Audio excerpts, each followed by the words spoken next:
All right, all right, all right.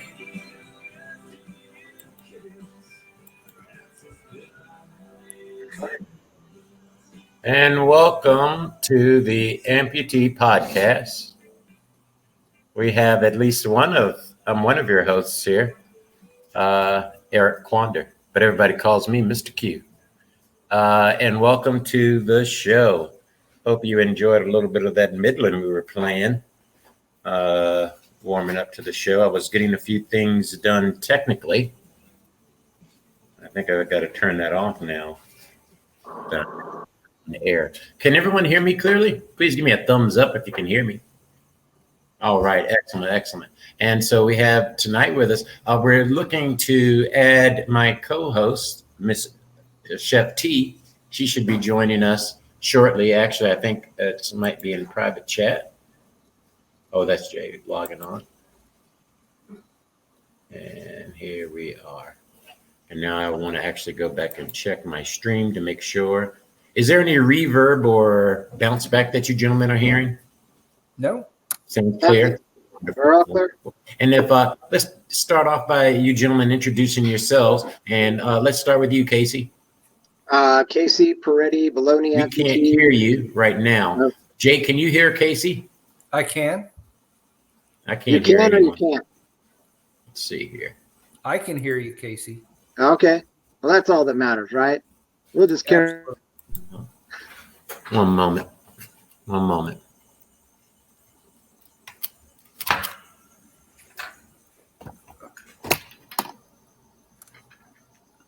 Speak now, sir.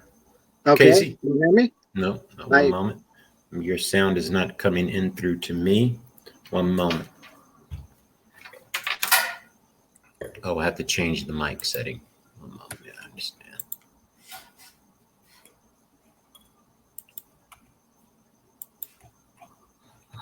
Now, can you hear me at all now, sir? Or can I hear you? I hear you fine. Can you hear me? Now I can hear you perfectly. Excellent. All Thank right. you. Change that mic over there. Again, welcome to the show, gentlemen. Thank you for joining us tonight. We're going to have some more people, I'm sure, stopping on through. We're just kicking things off. But I wanted to start off by each of you gentlemen introducing yourselves tonight. Casey, please begin, sir. Back to me, Casey Pieretti.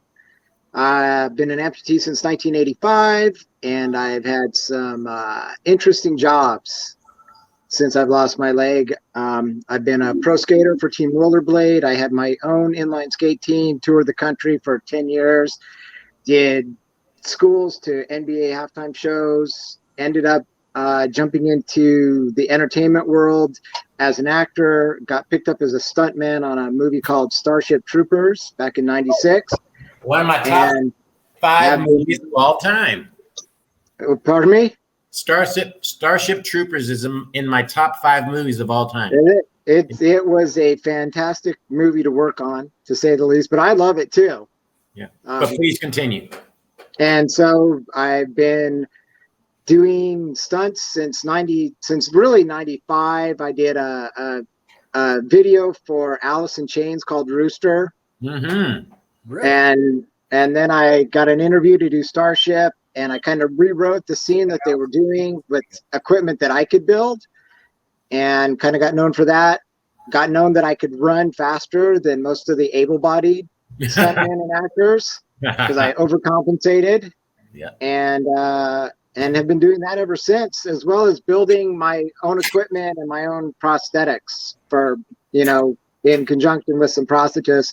But we do a lot of our own design, and we've built a lot of different stunt legs for myself, for other people, as well as breakaway stunt arms for performers who we needed. Wow.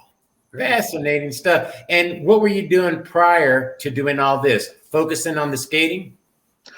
Before I became a stuntman, I was a full-time skater. And before that, when I got hit, I was on a scholarship for basketball.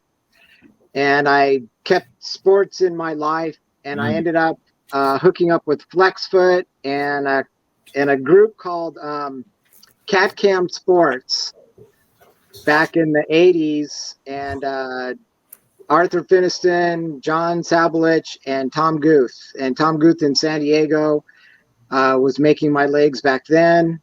and then I just wanted to do things, so I ended up skating with a guy named Mark D'Amico, and then he got me on one skate. Met somebody on Team Rollerblade. They said, "Why aren't you skating on two skates?" So I started skating on two skates, and we started building legs that could handle the extreme forces that you have in skating, and then it just kind of rolled on.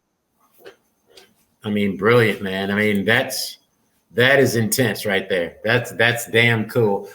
Jay, introduce yourself, sir. My name is Jay Hollman. I've been an amputee only since June of 2020, and I'm an air traffic controller. Now I'm the air traffic manager at a fighter base in Colorado. Been playing rugby for many years and motorcycles. Trying to return to playing rugby as soon as I can get myself to running reasonably decent. Oh, that's all right. I was a rugby player myself in college. Good times. Yeah. What position you play? I play in the pack, so I've always played hook or prop. I was prop. Yeah. Yeah. I was a right prop for 2-3 years. Yeah, but then I moved over to lacrosse my senior year. Yeah. Yeah. It was nice. It was nice. I enjoyed it, but I was acting, and in lacrosse I started to get my teeth knocked out. So I mean, in rugby. So I said, if I want to be an actor, I better try to keep some of these teeth. And so I changed. Yeah, I can see that. That's all right. An air traffic controller. What we're talking about tonight, guys, first of all, again, thank you guys for joining us. What we're talking about and trying to explore is, I don't know how active you gentlemen are in those Facebook groups with all the amputee groups. But we do see, and it's totally normal, a lot of depression, shut-inness, down in the dumps. Depression is one aspect of being a human being, first of all, and then perhaps that experience is intensified when one finds themselves becoming an amputee. And like I'd written, that soon after you get your leg off, I know you're sitting there in that hospital bed, and each of you gentlemen had this moment too, and that's the first thing we'll talk about. That moment where you're saying, okay, I've lost my leg, what now? Because you weren't anticipating using your leg, perhaps, or perhaps you'd been sick for a while and knew that eventually that leg would have to go and you tried to save it. Whatever the circumstance is, we're talking about those moments when you wake up and your leg is not there, and that sense, that first second of what am I going to do now? Jay, what was that moment like for you back in June of 2020? You married man, first of all, because that counts. You married, got children? Yeah, I'm married. I'm on my my second marriage. I have 2 children from my first marriage. But yeah, I'm married. And my wife Lisa has been great. I got hit by a car. The gal wasn't paying attention. She drove off the road, and instead of panicking, or instead of stomping on the brakes and sliding to a stop, she panicked and turned back into the road and just cleaned me off the motorcycle. But yeah, it's pretty surreal. I've crashed a lot of motorcycles, so I was semi-proficient at that. But sliding through the ditch, I looked back and my right foot was spinning around, and I thought, well, that's really bad. So they that was on the 7th, and the 8th was kind of a blur, and they told me, look, we really can't fix this without years of pain. And I have an uncle who is a surgeon, and he recommended, yeah, Jay, just have it taken off. So we made the decision, my wife and I, and it was taken off on the 9th, and I was home on the 12th. Wow. Literally like 4 days, I was back home. Wow. So yeah, quick adjustment. And, how old was I? I'm 50. I'm about to turn 58. So what was I, 56 or 57?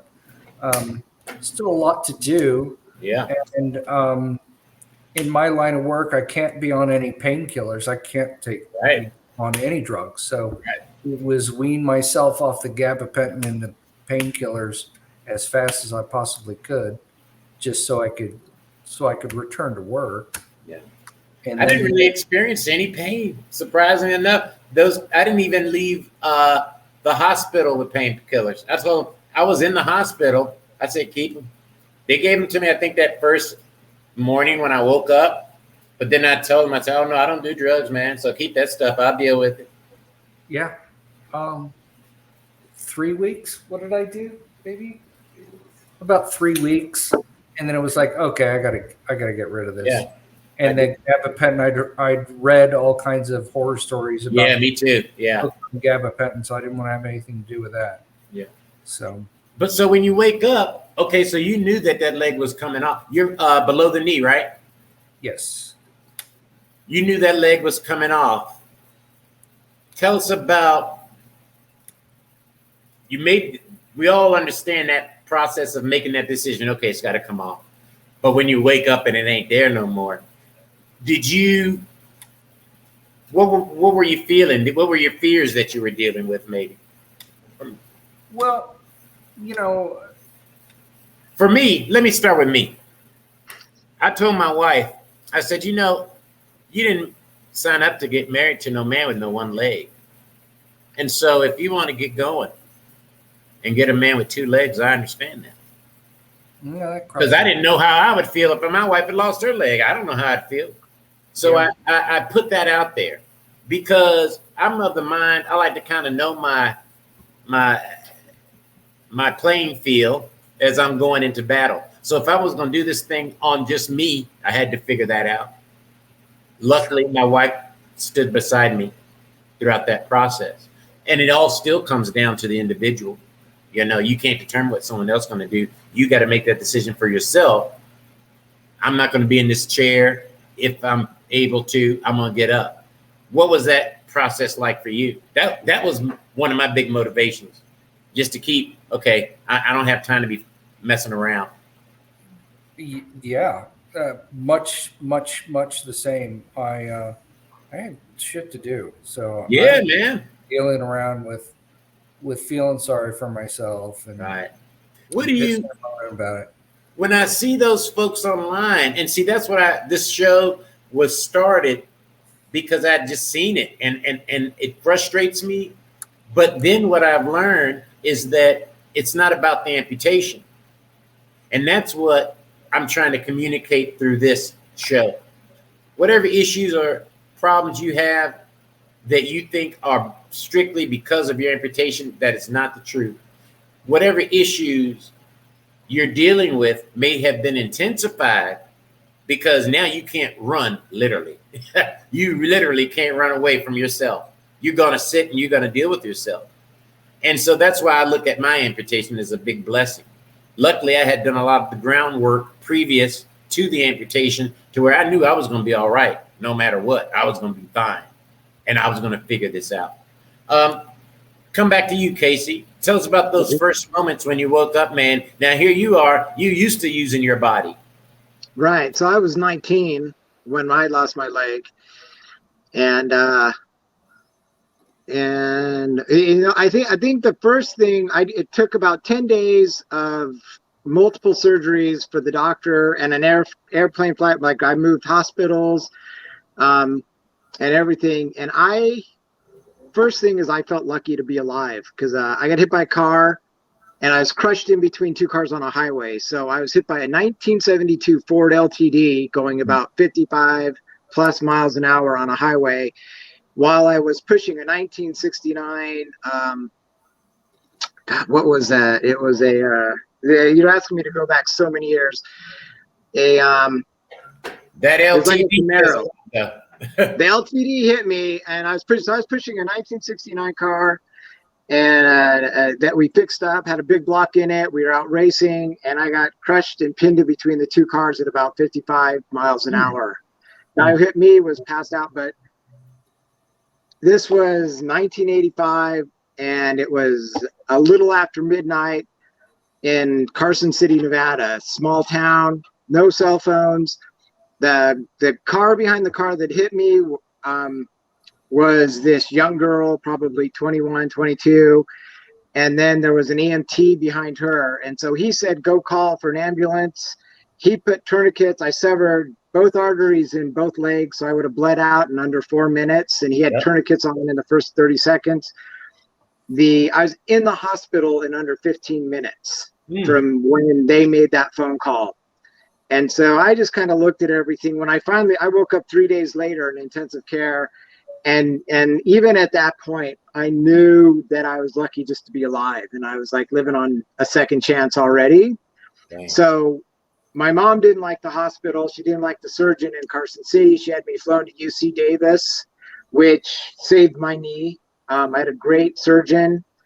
And when they took my leg, it was, they're like, we're going to try and save it. I'm looking at my leg and I'm missing part of my bone. It's all metal fixators. It's open wounds. And I'm like, there's no way I'm ever going to walk on this leg again. Why aren't you taking it? And then a graft burst. They had no more grafts to do. They used all my arteries. They rushed me in. They took the leg. And when I woke up, I had so much infection in that lower leg that when I woke up, that's the best I had felt since I'd been hit. And my moment, I think, came even before they took it, was that, I'm lucky to be alive and I'm just going to keep living. And I literally within a day, I was telling all the nurses, because I didn't have any friends there because we flew a couple 100 miles away. I was telling everybody that I'm going to do triathlons and that's going to be my recovery. And they're like, sure. Yeah. And I don't think they believed me, but within, I think 11 months, that next August, I did my first triathlon. Damn. And so I'm 19 years old. I just went after it. You didn't know. You didn't know. I didn't know any better. And I was just super lucky. In 1984, I don't know if you guys know who Van Phillips was, but he came out with the first flex foot. And that radically changed everything about what we do on prosthetics, was those full carbon fiber foots. And so my real first leg was a Mod 3 carbon fiber foot from Flex Foot. And I was able to run. I mean, I was really able to run on those. And I went right back to playing basketball and all of that. And I kind of never looked back, and though I have to say there were moments, of life that hit me hard down the road. I still was just a kid, and I went back to college. I had girlfriends dumped me. And all these things, when you're young and a teenager, seem like the end of the world. And I think that made them seem like the end of the world even more. But I don't remember any of that, I remember when I look back, and the things that I do remember, are all the good things. I remember the first time I went on a road trip and I forgot to bring all of my leg stuff with me because I basically forgot I was an amputee. And to me, that was like a great moment in my life. It's like, okay, doesn't really matter. And I went on the road trip anyway, and I just made it work. Didn't go back, didn't get anything, just made it happen. And I kind of think that that's been the whole impetus of my being an amputee. Jay, when you went back to work, now you'd already been working, wherever it was. How long after your amputation did it take you, first of all, to get back to work? And then what was those first days like, when the workers are seeing you without your leg or with your prosthetic on? Tell us about that part of the journey for you. Well, I was ready for my FA physical in 6 months, and you have to have a soda, and a soda is the what a soda agreement with the FAA is demonstrated ability, so that you can still get up and walk, because I have to be able to get up, walk around, and see out of all the windows. It's required. And same thing for a pilot. I am essentially on a flying physical as an air traffic controller. It really wasn't that bad. A lot of questions, but I came to work and just did the job. I'm just kind of modified a little bit. Also, how have you had to modify? Really, no, I'm modified, and that Oh, you're modified, right? He was modified. He became. I'm modified. You learn how to use that spring. Casey's talking about the flex foot. I'm wearing a flower flex foot. Fill out. Yeah. I'm getting my first flex foot. Well, I'm going to be fitted for it on the 26th. Yeah, the 26th of this month, because I'm getting a whole new prosthetic now. This is going to be a game changer. Yeah, they're really, really wonderful. I can do everything. I'm not very proficient at running yet, and I'm trying to go back to the spring season and play with my my rugby team. But we'll see how it goes. The Marauders would love to have me back. I was not fast to begin with, being forward. So if I can play, great. I'd love the opportunity to break my nose a couple more times. I hear that. Mm-hmm. That's all right. And getting back into the sports world. So, Casey, you've been behind some tremendous breakthroughs in that entire skating subculture. Tell us a little bit about the role you're playing as far as inspiring other amputees and differently able people to get out there and do some stuff. The role that I try to play, one is I just do what I do and let the chips fall where they may. And hopefully people find inspiration from it. And I know some have, and I know some have been like, why do you do that? I think really what I try to do in my life as an amputee for the amputee community is more, I try to do a lot of one-on-one outreach for people. Like if I see someone I can help, then I try to help them in any way I can. And I'm not sure where that came from, but it happened early on just because I was so hands-on in what I wanted and needed for my lifestyle, that if I saw somebody who wasn't getting what they needed for their lifestyle, I'd do what I could to help them and to step in. And like today, I met a guy. We met online. He was driving through Santa Barbara. He's a new amputee as well, and he wants to get back to snowboarding. And his prosthetist gave him a foot with a hydraulic ankle, which you can't snowboard on. And so I've got, if you look over here, I've got all those are boxes of prosthetic feet and components that I've acquired over the years. That's all right. And so I had an old Renegade that fit him, and I got his sizes, and I made him a foot, showed him how to attach it to his leg so he can snowboard on it this season and try to get back on the slopes. And I really try to do that kind of, the macro stuff happens on its own, and I have that path that I'm trying to do as well that we can talk about. But for me, it's kind of that micro thing where I go and I try to, if you can make a difference in somebody's life and really impact it and get them on that track, then they make the difference for the rest of their life. That's right.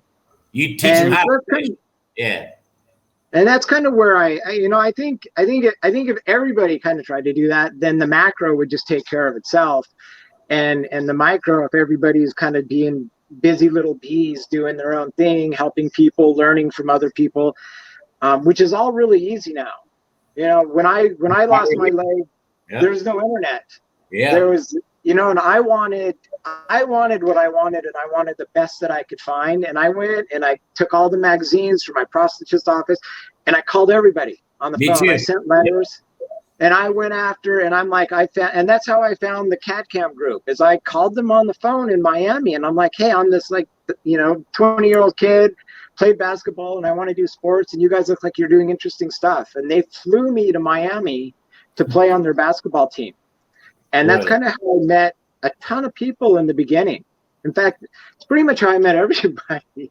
I think on the flight out, I met the guy who got me into inline skating, Mark. We were on the same flight, and we talked on the way out. We were going to the same event. He introduced me to Tom, who made my leg for 15 years.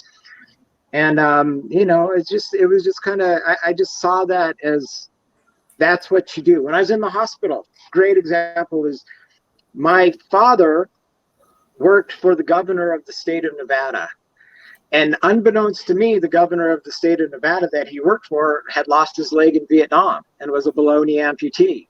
So my father had passed away before I lost my leg, but when I'm in the hospital, I get a visit from the ex-governor of Nevada, and I'm, you know, kind of like, why are you here? And he's like, oh, I'm a below-knee amputee. And to me, that was like a huge moment, I think, in that, all right, I've known this man my whole, you know, life. I've known who he is. I've seen him around, and I never once knew he was an amputee.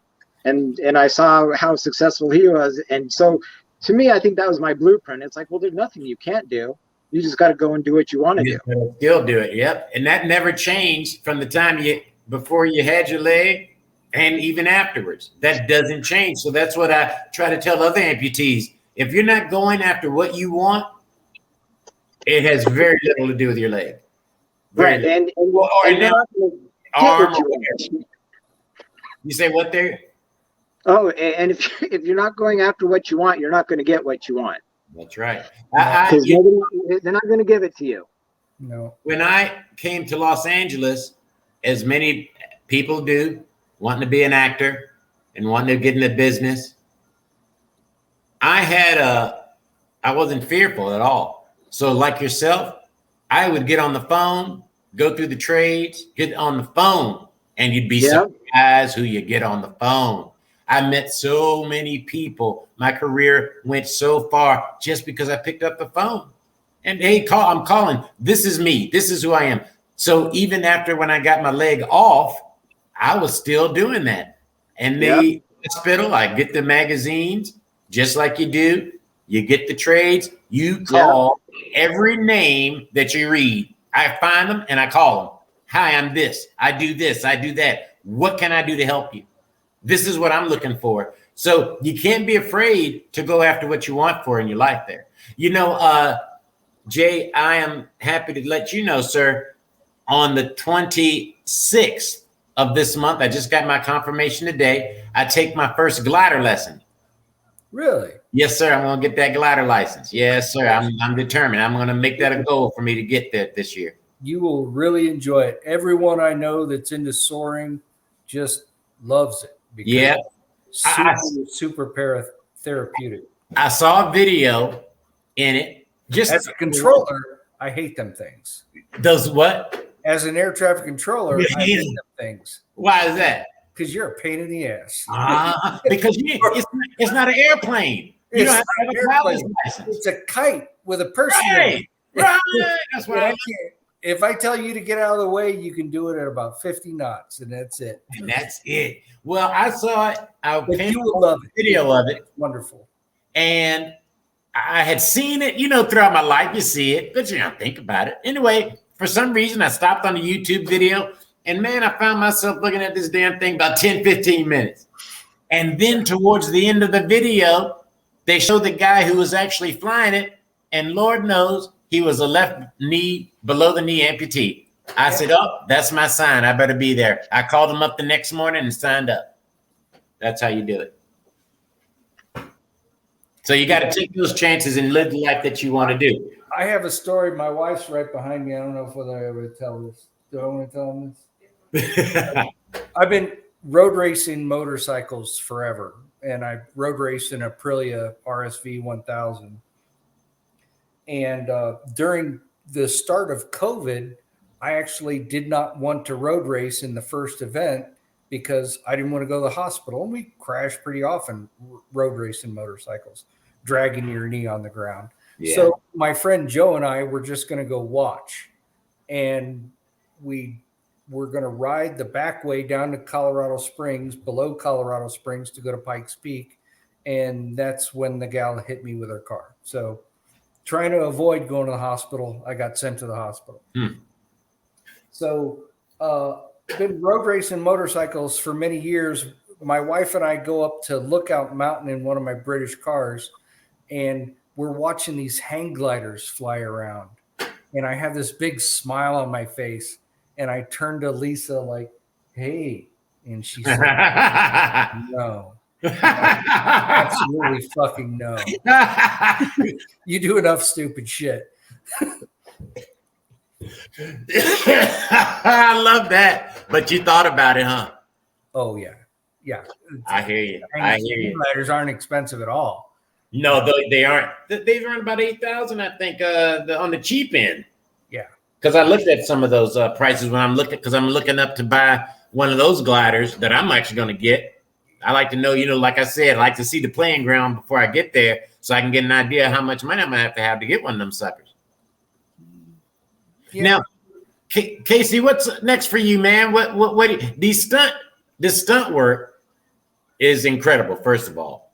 I understand the amount of time and effort it takes to put together a film project. I just finished 2 national commercials this year, which I'm really excited about, and they're airing now.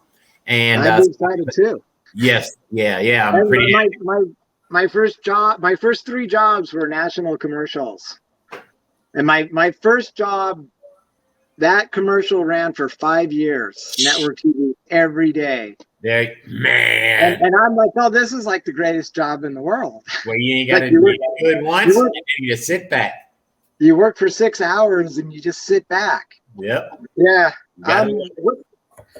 What's next in this? I got a couple things going on, but in the stunt world, I am kind of melding. I'm bringing in my whole history here and backgrounds and putting them all together. But I'm working on a project where we're making breakaway horses that you can do horse falls on that are mechanical. So you're not actually on a real horse, you're on a horse that's mechanical. And for some of the realism and some of the joints and everything, I'm actually, going through in the next week or two, I'm going to go through 3 giant containers with a bunch of prosthetic knees in them that they're just going to junk. And I'm going to reuse all of those in these horses for their joints, because it's the best way to make a realistic looking knee joint or ankle joint. And they're super durable and they're super lightweight. So that's kind of in the stunt world. I'm kind of transitioning out of always hitting the ground and rigging, building, and coordinating. I understand. And then in the amputee world, we actually we launched a little company. Out there goes my reflector bouncing the light into. You can put a link in the chat room if you'd like. Was that? Oh yeah, I will. I'll do that. But we make sleeves. Because I had a guy make me my liner system out of silicone, and then he retired, and then nobody's really making what he made.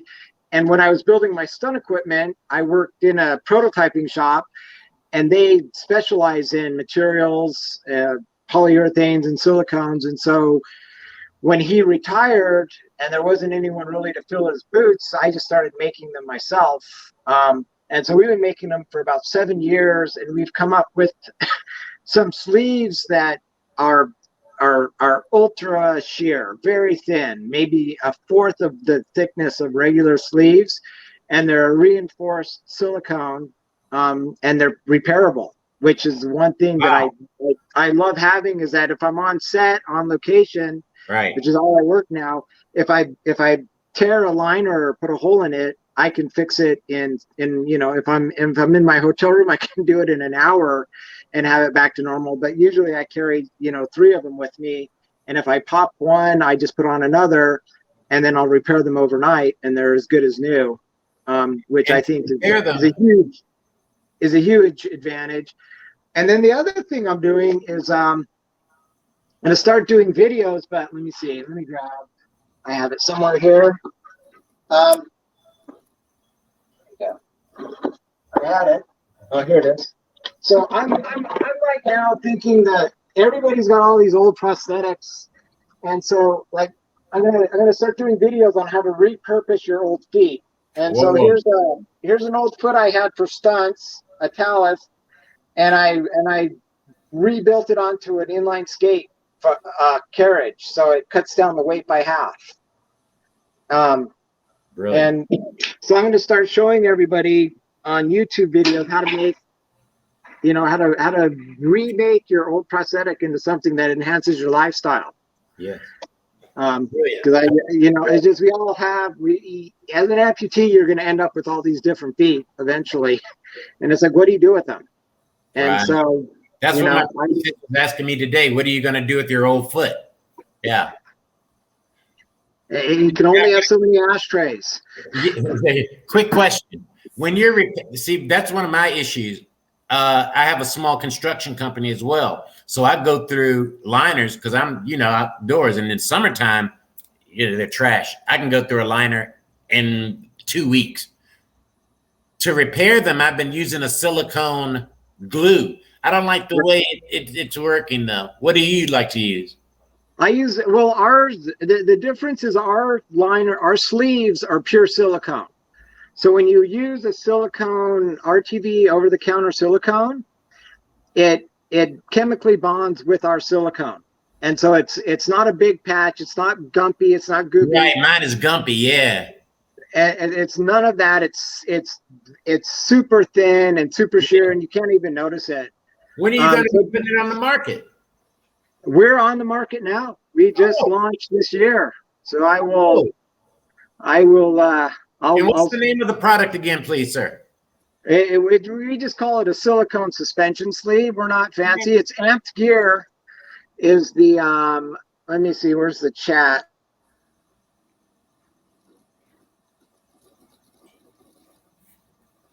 I didn't even know you could repair these sleeves. Oh yeah, that's how I keep mine, because my prosthetist is about an hour away from me, hour and a half. And so I'm a kind of a do-it-myself guy. I ain't going to be waiting on you. And I didn't like the discomfort. So I just kind of sat down and figured out what's the best type of material I wanted to use to seal up these little micro tears I was getting. Because, I'm bending up and down all day long, bending that knee and getting on the ground. Oh, hold on, Casey. Hold on, Casey. There you go, Casey. You're back. Here. Right. So anyway, that's our ship in a tube. Yeah, I'm asking my prosthetist to order it for me. What's that? I'm gonna get my guy to order it for me. I'm gonna use it instead. Yeah. Just give him my email, because we get obviously the prosthetist gets a better price. Copy that. But he can just contact me right through the website. But silicone. Yeah, so you patch them yourself. It's a whole, being a stunt man, I'm hitting the ground. I'm going to my knees all the time. Right. And so, like I did a movie in Hawaii for 2.5 months.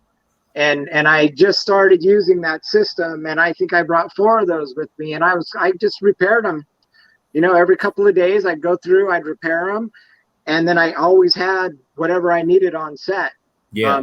If I hurt one, but I've come up, we kind of modified it. Our silicone's better. We have better chemical engineers, so we have a better silicone formula. But we figured out how to put nylon into it so it doesn't tear. So when you get a hole, you just get a hole, and it doesn't spread throughout the whole sleeve. There you go. That's the thing. Now, my prosthetist today, the guy was telling me they're gonna try to, until I can get the silicone one now.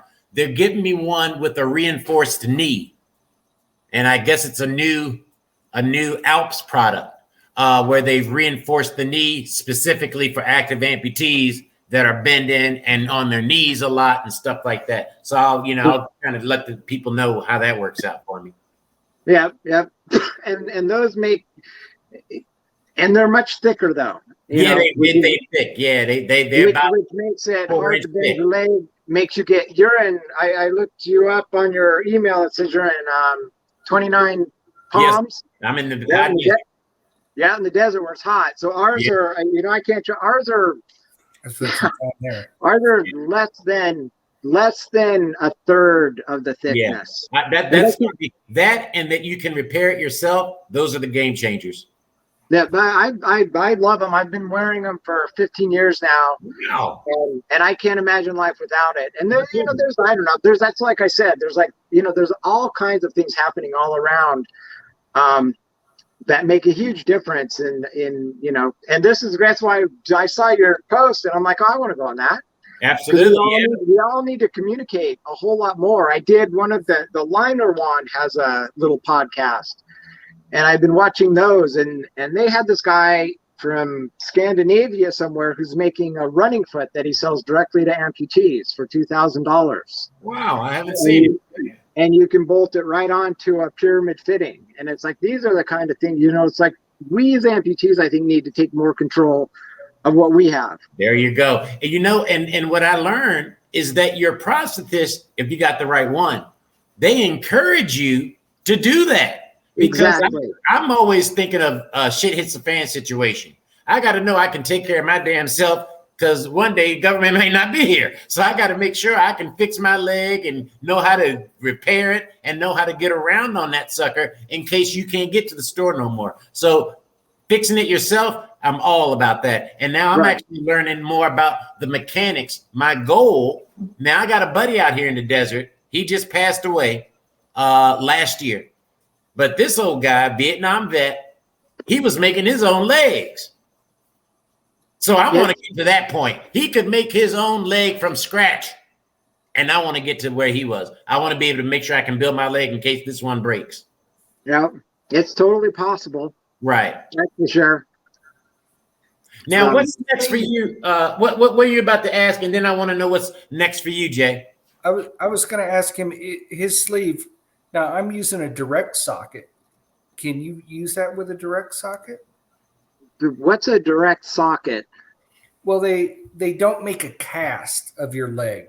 They put the media directly over your leg with a vacuum apparatus, and they cast it directly onto your leg.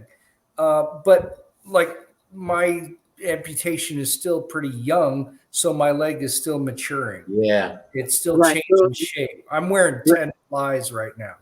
Yeah, in the first couple of years, you constantly change.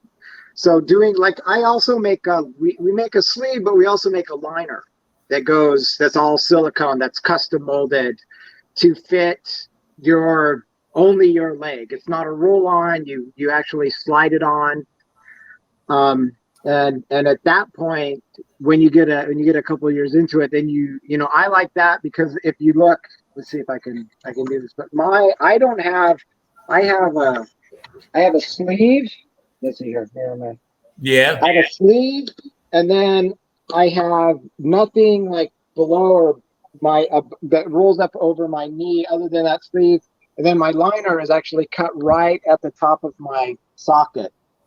Your liner is here, and so there's nothing behind my knee other than that one really thin sleeve, and so it just, for me, it makes a much more comfortable fit throughout the day. Stays that cooler. behind the knee thing, that behind the knee cushion is important. So it definitely makes a huge, for me, it makes a huge difference in how well I run.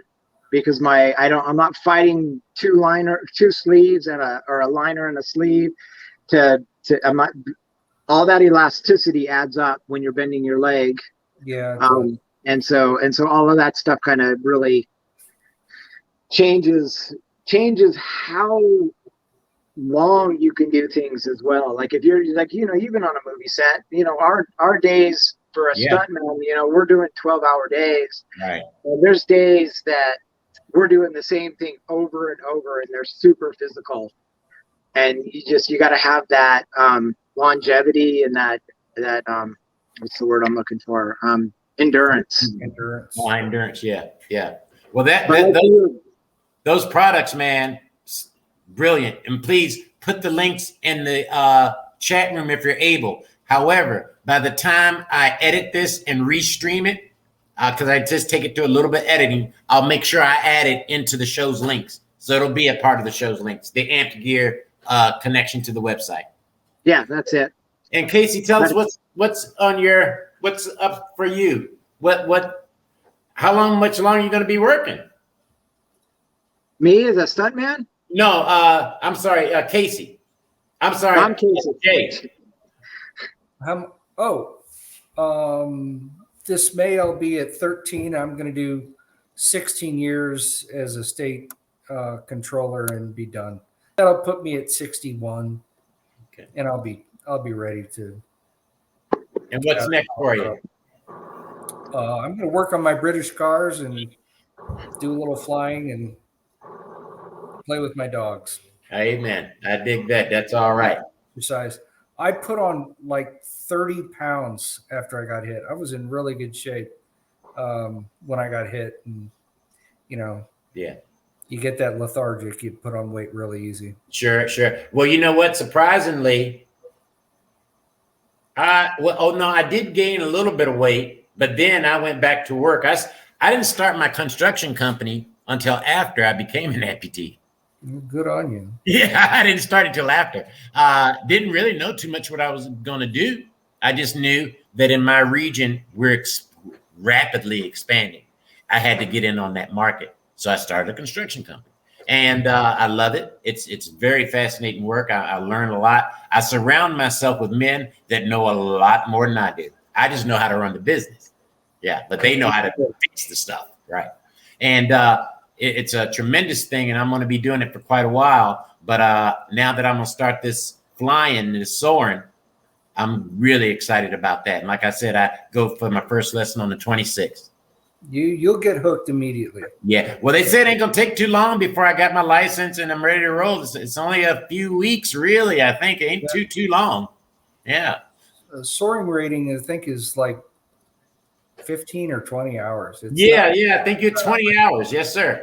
I think that's it. Yep. So so it ain't gonna take too long. I think they said a few weekends and you're done. So now you're gonna be doing that in California, right? That's right, sir. Out here in the desert. My lessons are in Palm Desert. Yeah, Palm Desert airfield down there.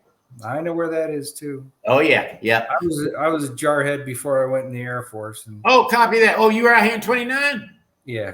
Oh, roger that, man. Yeah, I'm right here down the street from the base. I worked on the base for 6 years. Yeah, Delta Corridor. I got CS gas dropped on me several times. It was just a great time. I love it. Oh, fun times down here in 29. Yes, sir. I worked for a subcontractor to Tetlet, and we helped train, about 100,000 Marines over the time I was here for deployment to the Middle East. So I started working on the base. In the middle of that Iran conflict, and we left. Now about 5 years ago. Now, yeah, about 5 years ago. One of the best jobs I ever had was training them boys. One of the best jobs I ever had. All right, man. Well, guys, it's been one hell of a show. I want to thank you, men, for your input and for joining me tonight. You're going to affect the lives of many people. Let people know how they can reach you if you're so inclined. Each one take a second by email or your Instagram. I know a lot of people doing that Instagram and stuff. You gentlemen have anything like that you want to share? I sent you my links. Copy that. Before, but yeah, I mean, email's always the best way. And please state your email. I'm going to put it in the show, but please state it. Casey@Pieretti.com. It's my first name at my last name.com. And then my Instagram is Pieretti_stunts. Copy that. And Jay, anything for you, sir? Yeah. If any amputees want to get in touch with me, my email is my initials JEH337@hotmail.com. Be happy to talk to you. And again, guys, we'll put that all in the show notes for you. I want to thank you, brothers, for joining me tonight, man. I'm going to be seeing you up in the air, Jay, I guess. Yeah, I'm gonna be one of those wild guys. You gotta say, man, bring that damn plane down here. Because I already know I'm gonna try to see how far I can fly that sucker. I heard, now you tell me if I'm wrong. They said if you catch them currents right, you can go all the way across the country. Oh, you can fly it. You can fly it as long as you want. If you're talented, you can stay up as long as you want. Wow. So wow. bad. Well, I started reading the handbook too. I as soon as I saw that video, I downloaded the handbook, and so I'm starting to read it, and I'm learning about the all of the science behind how these suckers ride them wind currents. So I'm gonna educate myself. I really am enjoying it. Yeah, there's an ascent whistle, okay, that measures the climb of the glider, okay, and you'll start hearing that in your sleep after a couple hours. Mm-hmm. Whether you're descending, whether you're climbing. Well, I'm gonna post a video of my first lesson, and I'll make sure I tag you in it so you can see it. All right, wear some dark pants. You said dark pants. Yeah. Copy that. All right, man. All right, guys, we wrapping up for tonight. I want to thank everybody. Men, thanks a lot. You guys stop on by anytime, and I'm gonna tag you each, and you'll each get a copy of this in your email and on your pages. Okay. All right. Thank you so much. All right, man. Thanks, All right. Thank you. Good night. Good night, guys. All right. So, folks, that was one hell of a show, wasn't it? Wowzers, wowzers. Two fine men that we had an opportunity to interact with. I was looking for Chef T tonight. I didn't see her in the room, and I talked with her before, or we texted each other today. So I did anticipate her checking in through the StreamYard, but she'll be, I'm sure, back with us next week on the show. So about joining that workforce, guys, what these men were telling us is that it's up to you. You've got to have that fortitude. And as Casey said, that endurance, that same endurance that he has on the set every day, you got to have that endurance in life. So we want to encourage you, if you're able, get out that chair. Some of you may not be able to, but that doesn't mean that you can't live a life. That does not mean that you may have to redefine what you want to do. If you're in a wheelchair and you want to be a tap dancer, okay, that shit ain't gonna happen. You're gonna have to accept that. But then think about, if your passion really is tap dancing, maybe you'll become a tap dance journalist and you cover the tap dancers and become the greatest historical writer of tap dancing. Maybe that's what you'll be able to do from your chair. Maybe you'll become a tap dancing judge. Maybe you will coordinate a tap dancing competition in your community. You see, there's always a way. You just have to really want to do it. And so ask yourself, do I really want it? Or am I just bullshitting myself? Am I blaming my lack of trying on a missing limb or limbs? Nothing stops you but you. We'll see you next week.